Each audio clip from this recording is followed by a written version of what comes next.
كتاب الله دستوري وخير الخلق أسوتنا بسنته جلا نوري لهدي الحق أرشدنا. الحمد لله والصلاة والسلام على رسول الله اما بعد. حضرت ابو هریره رضی الله عنه می فرمایند که مرد به نبی اکرم صلی الله علیه و سلم گفت مرا نصیحت کن. آن حضرت صلی الله علیه و سلم فرمودند غضبی نشو.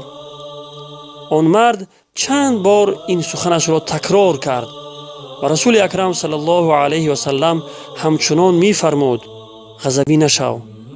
روایت بخاری. در این حدیث پیامبر خدا صلی الله علیه و سلم از خشم و غضب امتش را باز می دارد، چون که خشم و غضب پیامدهای خیلی بد دارد و مثل جنگ و نزاع، قتل و کشتار، طلاق دادن زن و غیره که همه اش از همین خشم و غضب سرچشمه می گیرد و عاقبت آن پشیمانی است که سودی ندارد.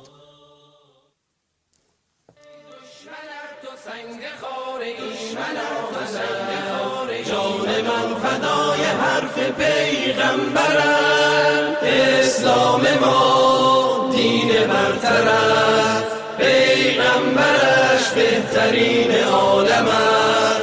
در راه تو کی ارزشی دارد این جان ما، پاینده هستی اسلام ما.